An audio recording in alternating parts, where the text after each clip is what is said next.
Bismillahirrahmanirrahim. Assalamualaikum warahmatullahi wabarakatuh. Ketemu lagi dengan Bu Rini di pembelajaran informatika. Untuk kali ini kita akan belajar tentang bahasa pemrograman C++. Sebelum kita mempraktekkan bahasa pemrograman C++ itu sendiri, Bu Rini akan sedikit bercerita tentang bahasa pemrograman C++. Bahasa pemrograman C++ pertama kali dibuat oleh Bjerkny Stroustrup di laboratorium AT&T Bell pada tahun 1980. Bahasa pemrograman C++ adalah bahasa yang dapat digunakan untuk membuat berbagai aplikasi. Misalnya, aplikasi pengolah gambar, software gadget, game, hingga sistem operasi baru. Bahasa ini dikembangkan dari bahasa pemrograman, sehingga kedua bahasa pemrograman ini memiliki sintak dan struktur kode yang sama. Bedanya, C++ merupakan Object Oriented Programming atau OPP, sedangkan C merupakan bahasa pemrograman prosedural. Artinya, bahasa pemrograman C++ memiliki data dan fungsi yang disatukan dalam kelas dan objek untuk memecahkan sebuah masalah. Jadi, ketika kita ingin mengubah fungsi, tidak perlu mengubah keseluruhan program. Dengan begitu, pengubahan kode akan lebih fleksibel. Hal ini tidak bisa dilakukan dalam bahasa pemrograman C yang bersifat prosedural, di mana data dan fungsi terpisah dan harus dibaca satu persatu oleh kompiler. Sehingga jika ingin mengubah fungsi, kita perlu mengubah keseluruhan program. Baik, kita akan langsung praktekkan bahasa pemrograman C++ nya. Buat kalian yang belum menginstal bahasa pemrograman C++, kalian bisa browsing di Google. Lalu kalian ketikkan dfc++, enter. Kemudian kalian bisa pilih website yang paling atas. Lalu klik download. Kita tunggu, sedang proses. Nah, ini kalau sudah selesai akan muncul seperti ini. Kita simpan berkas. Lalu kita akan tunggu sampai ini full, ya, garisnya full semua selesai. Kita tunggu sejenak.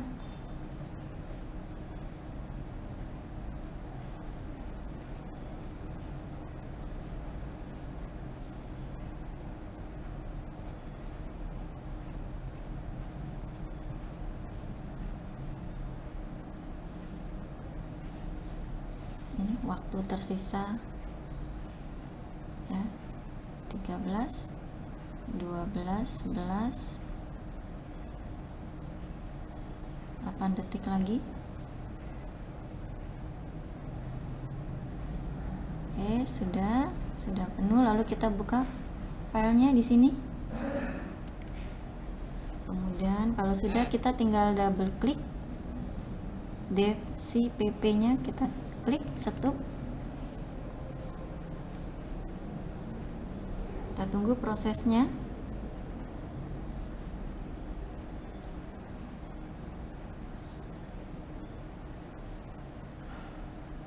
Setelah selesai, kita pilih bahasa Inggris, lalu klik OK, kemudian agree. Lalu kalian tinggal klik next sampai selesai finish, ya. Karena ini Bu Rini sudah terinstall, Bu Rini cancel, ya. Kalau sudah selesai akan muncul ikonnya seperti ini ya. Dev C++, kita double klik untuk menjalankannya. Lalu kita bisa tekan Ctrl N untuk membuka lembar kerja baru, Ctrl N. Nah, ini adalah tempat kita untuk mengetikkan struktur program atau listing program yang akan kita buat. Kalian bisa ketikkan dengan agar, lalu include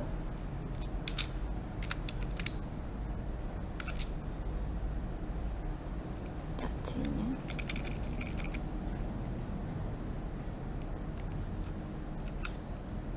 include, lalu IO stream, kemudian bawah using, kita enter using name space std.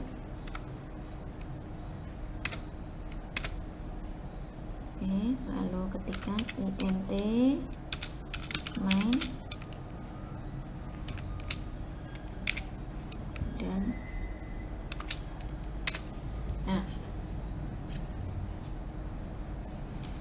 ini yang di atas ini adalah disebut dengan header ya. Ketika kita ingin membuat sebuah program ya, kita harus mematuhi struktur dari pemrograman itu sendiri. Untuk bahasa C++ seperti ini. Ini adalah headernya. Ada nih, diawali dengan include IO stream, lalu using namespace std, lalu di sini ada in main. Nah, di sini adalah tempat kita untuk mengetikkan listing program. Kita akan belajar yang pertama kali yaitu cout.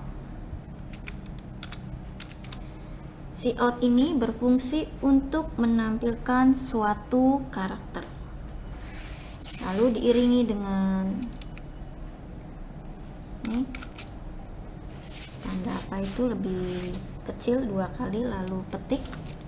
Kalian bisa tuliskan saya sedang belajar C++. Lalu jangan lupa di akhirnya kita berikan titik koma. Nah, kalau sudah, kita bisa jalankan. Kita simpan terlebih dahulu dengan mengklik tombol Ctrl S atau melalui file, lalu save. Ini akan gunakan Ctrl S. Lalu kita kasih nama, misalnya di sini namanya adalah latihan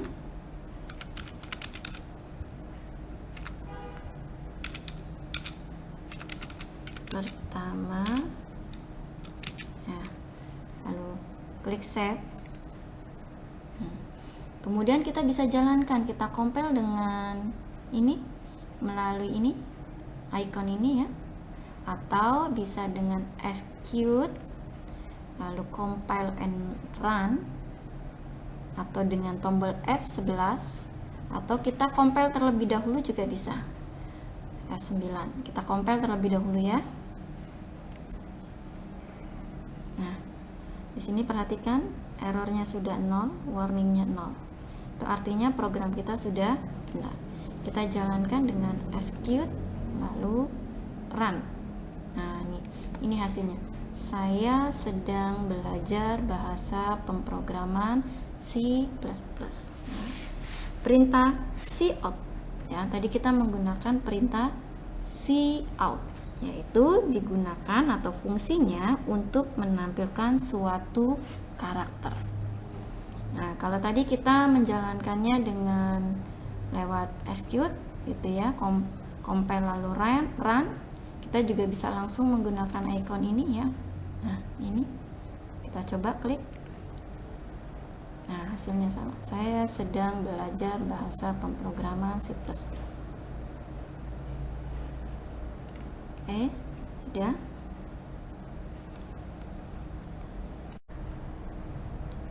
Berikutnya kita akan belajar bagaimana cara membuka file yang sudah kita simpan tadi di aplikasi C++.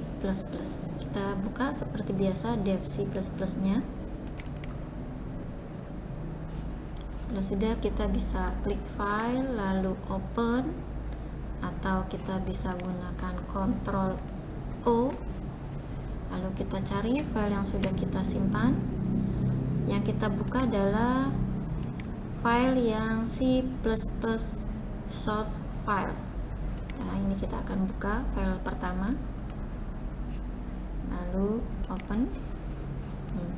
Ini adalah file yang tadi sudah kita buat. Ya, udah. Berikutnya kita akan membuat file baru lagi. Kita close dulu file ini, close all, lalu kita klik file, new project, kita pilih console, lalu kita pilih C++ project, lalu kita kasih nama latihan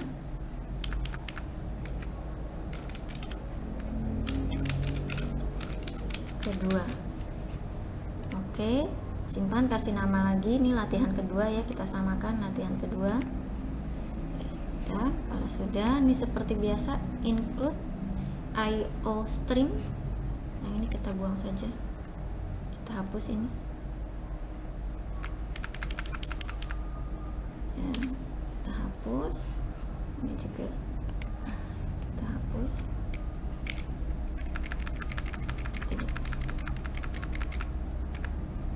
Oke, di sini kita gunakan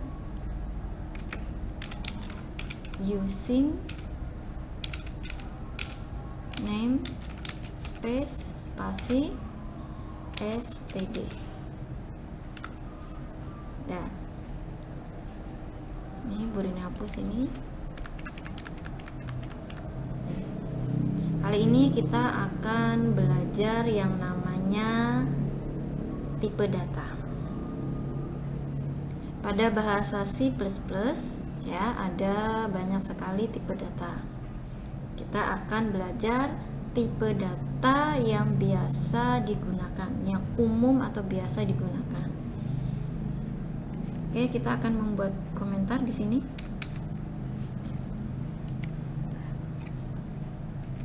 Oke, komentar tipe data. Sebentar, Burini, daripada mengetik lama ya, Burini copy saja.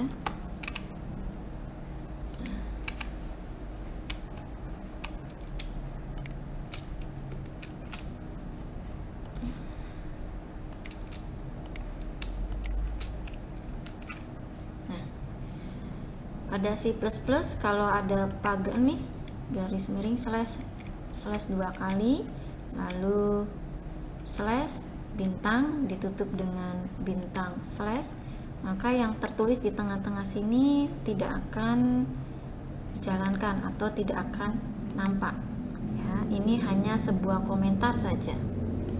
Kita akan belajar tipe data. Yang pertama ada string. Ini ada string, biasa digunakan untuk menulis kalimat. Lalu yang berikutnya ada integer, digunakan untuk bilangan bulat. Lalu ada floating point, digunakan untuk bilangan pecahan. Lalu berikutnya ada double floating point, digunakan untuk bilangan pecahan. Hanya saja kapasitasnya lebih banyak daripada floating point. Lalu berikutnya ada char, digunakan untuk karakter terbatas, hanya satu huruf saja ya. Char itu digunakan untuk karakter tapi hanya satu huruf saja. Lalu yang berikutnya ada bool, yaitu digunakan untuk kondisi true or false, benar atau salah. Jika dia true, biasanya akan tercetak angka 1. Jika false, jika isinya false gitu ya, maka akan tercetak angka 0. Lalu bagaimana cara penulisannya tipe data itu atau deklarasinya seperti apa? Diperhatikan di sini ada pertama ada tipe datanya. Nah, tipe datanya kalian bisa pilih misalnya string, integer, floating point, double floating, char atau bold. Gunakan sesuai dengan kebutuhan. Setelah itu spasi, nama dari variabelnya. Kalian boleh gunakan variabel terserah kalian. Yang harus kalian perhatikan ya, pada saat menggunakan variabel, memberi nama sebuah variabel tidak boleh diawali dengan angka. Di sini ya angka. Lalu yang berikutnya tidak boleh menggunakan spasi. Gunakan underscore, tidak boleh menggunakan spasi. Lalu kemudian sama dengan, setelah itu value dari variabelnya. Isi dari variabelnya apa? Nah, ini adalah deklarasinya atau cara penulisan dari tipe data. Kita akan langsung praktek. Yang pertama kita string, tipe data string, lalu tipe datanya ya sudah Bu Rini ambil yaitu string, lalu nama variabelnya Bu Rini akan gunakan nama saya. Nama tidak boleh pakai spasi, harus pakai underscore. Nama saya ini adalah nama dari variabelnya. Lalu spasi sama dengan ya isi dari variabelnya atau value dari variabelnya apa, isinya apa. Misalnya di sini Bu Rini akan berikan nama Rini Agung Lestari. Nah, seperti ini. Oke, kalau sudah, coba kita jalankan dulu ya. Ini sudah benar belum? Kita simpan. Bisa dengan ini atau Ctrl S. Kita simpan apa tadi, kasih nama dengan latihan kedua ya.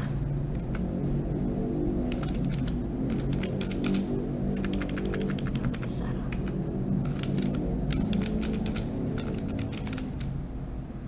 Save. Lalu kita compile. Ini ya.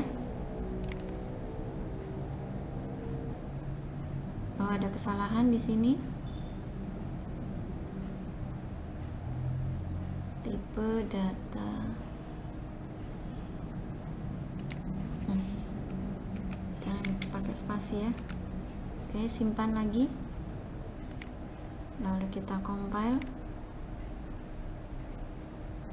Oh, ini juga. Push.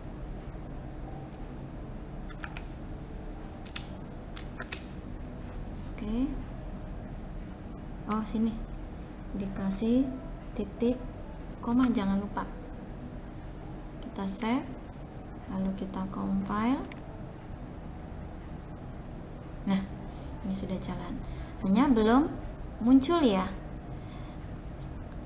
kode programnya, coding programnya atau listing programnya sudah benar, hanya belum ada isinya, belum muncul ya. Nanti kita membuat program agar tipe data yang kita atau program yang kita buat muncul. Kita close dulu. Oke, lanjut yang berikutnya. Nah, lalu berikutnya misalnya tipe data berikutnya nih, ini copy saja ya. Copy saja. Ini enggak usah ketik. Integer ya. Tipe data berikutnya adalah integer. Ini tipe datanya integer.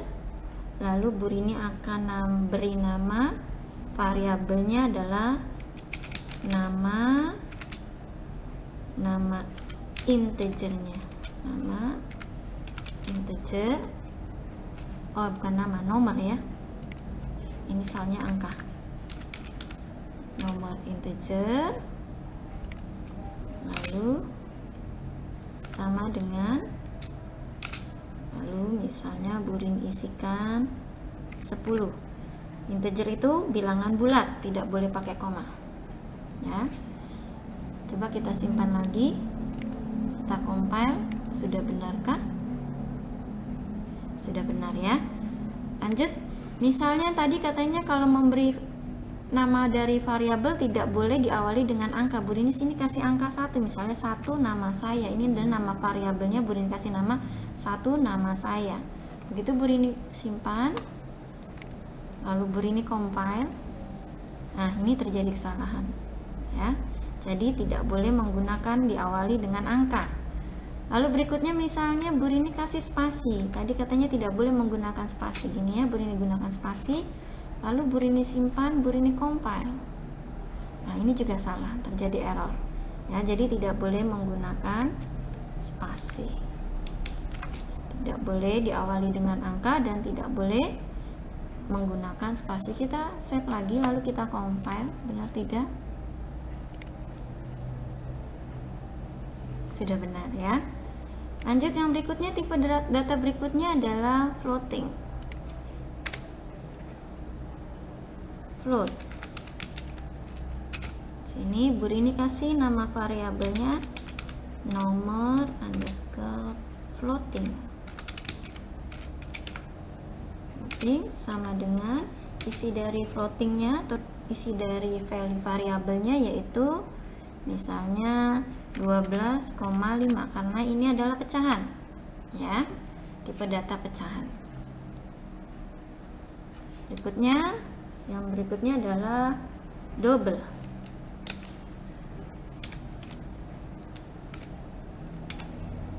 Double spasi, nama dari variabelnya adalah nomor double underscore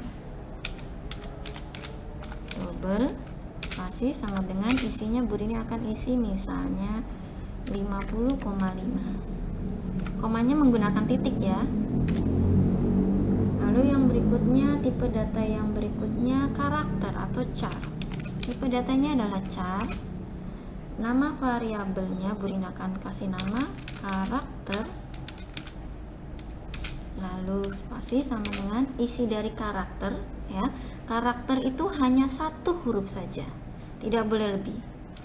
Misalnya Bu Rini petik ya, jangan lupa petik Bu Rini R. Bu Rini kasih R di sini. Lalu berikutnya yang terakhir ada boolean, yaitu tipe data boolean, bool. Lalu nama dari variabelnya adalah Bu Rini kasih nama boolean. Tipe datanya bool, nama variabelnya boolean. Value dari variabelnya Bu Rini kasih true. Boolean itu tipe data yang hanya ada 2 yaitu true dan false. Jika isinya true maka nanti yang akan muncul adalah angka 1. Ketika isinya adalah false maka yang akan muncul adalah angka 0. Hanya ada true atau false, benar atau salah. Seperti ini. Coba kita jalankan lagi, Ctrl S ya. Bu Rini tekan Ctrl S. Lalu Bu Rini jalankan, compile and run. Sudah jalan ya, hanya tidak tercetak. Ya. Programnya sudah jalan, hanya tidak tercetak. Bagaimana menampilkannya? Nah, kemarin kita sudah belajar cara menampilkan yaitu dengan perintah cout. Ya.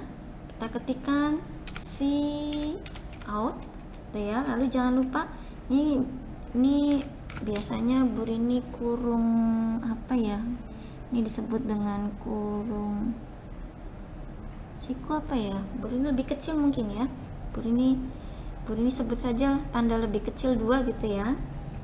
Lalu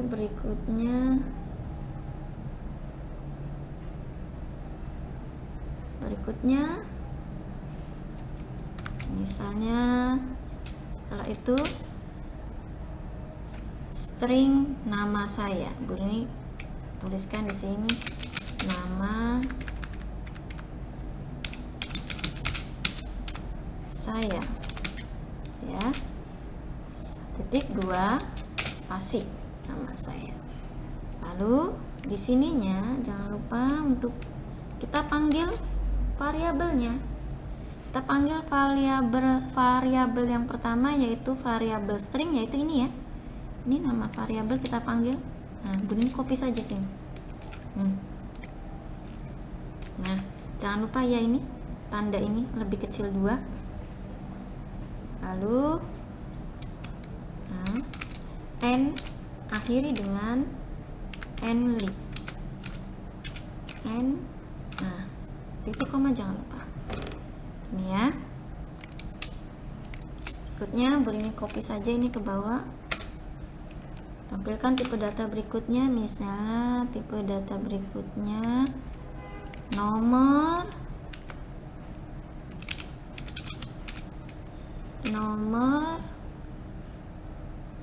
integernya.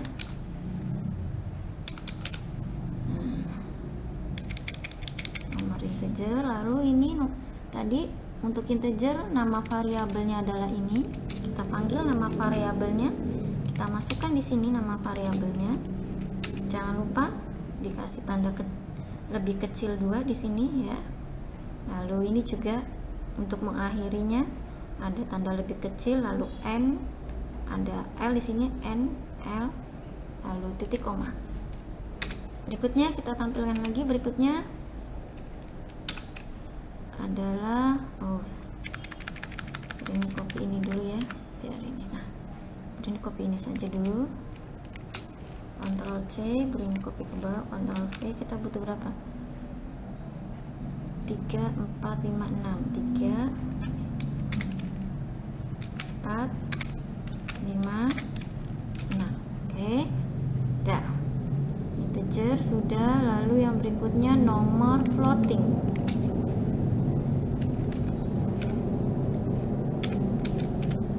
Nomor floating kita copy, variabelnya adalah ini. Kita kopikan di sini. Nah, lalu yang berikutnya nomor double.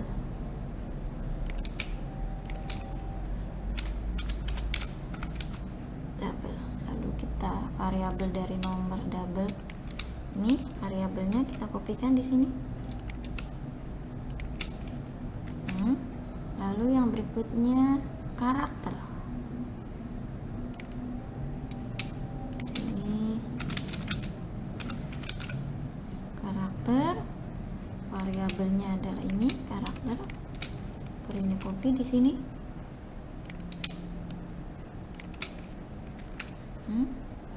Lalu yang terakhir adalah boolean.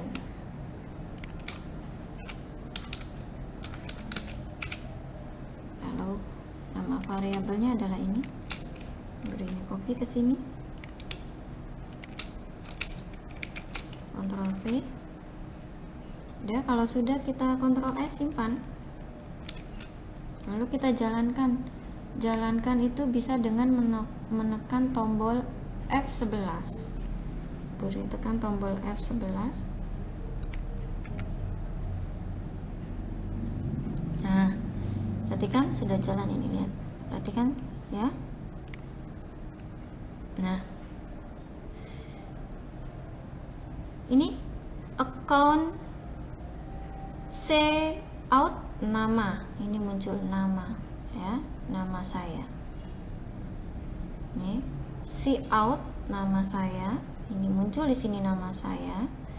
Kemudian ini adalah nama dari variabelnya, nama underscore saya, ini nama variabel dari tipe data string. Saya beri ini panggil di sini ya.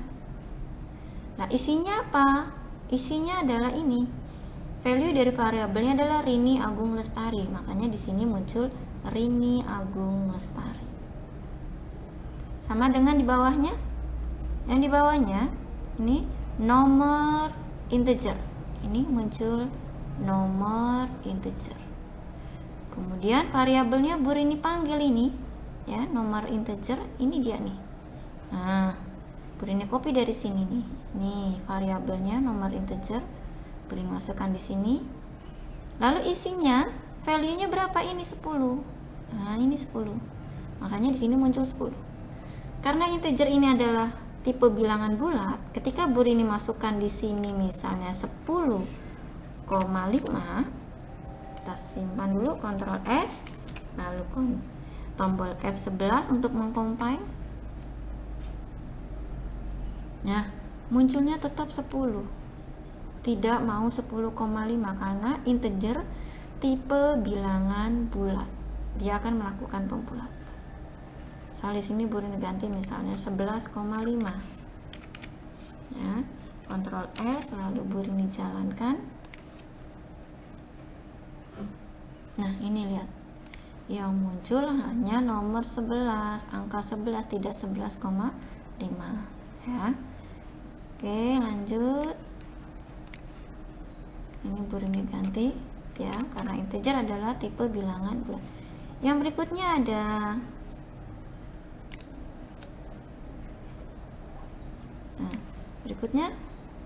ada nomor floating. Oh, ini Bu Rini salah ya, harusnya nomor flow, ada L-nya di sini. Floating. Bu Rini simpan dulu, lalu kita jalankan kembali. Nah, ini nomor floating, ini juga nomor floating. Ya. Ini adalah nama variabelnya. Bu Rini panggil di sini nama variabelnya, isinya berapa? Ini dia isinya. Value dari variabelnya di sini 12,5, makanya muncul di sini 12,5. Lalu yang berikutnya ada nomor double. Ini nomor double. Ini adalah variabelnya. Variabelnya dari sini Bu Rini ambil, value-nya adalah ini 50,5. Nah, ini 50. Lalu yang berikutnya ada karakter. Ini Bu Rini, nah, karakter ya. Lalu di sini variabelnya karakter. Value-nya adalah R. Ini ada R di sini. Bagaimana kalau kita masukkan lebih dari satu? Katanya karakter itu hanya satu. Bu Rini akan ketikkan lebih dari satu. Ya, Bu Rini simpan lagi, Ctrl S, lalu Bu Rini jalankan. Nah, dilihat. Karena karakter tipe data karakter itu hanya satu, maka yang muncul tetap satu. Dia akan mengambil karakter yang paling terakhir adalah I. Ini I.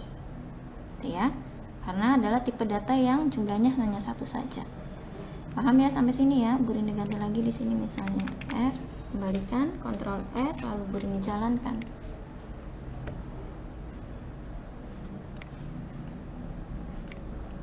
Nah, ini sudah berganti R sesuai dengan value yang di sini. Lalu yang terakhir ada tipe data boolean. Ini ya, Bu Rini ketikkan boolean, muncul di sini boolean. Cout-nya boolean, muncul di sini boolean. Lalu nama variabelnya adalah ini boolean, Bu Rini copy dari sini boolean. Lalu isinya adalah true. Kalau dia true, maka yang akan muncul adalah angka 1 nih, lihat. Angka 1 itu artinya true, benar. Coba kalau Bu Rini ganti dengan false. Ya. Bu Rini simpan, Ctrl S, lalu Bu Rini jalankan. Maka di sini yang akan muncul adalah angka 0, tidak 1 ya, karena di sini isinya adalah false. Jadi untuk tipe data boolean hanya ada true atau false. Yang ketika kita ketikkan isinya true, yang muncul angka 1. Begitu false, maka yang muncul adalah angka 0. Oke, alhamdulillah pembelajaran kita kali ini sudah selesai. Bu Rini harap kalian bisa memahami apa yang sudah Bu Rini sampaikan hari ini. Kalian bisa mencoba di rumah membuat program atau kode program yang sudah kita pelajari hari ini. Bu Rini tutup pembelajaran kita kali ini dengan sama-sama mengucapkan hamdalah. Wassalamualaikum warahmatullahi wabarakatuh.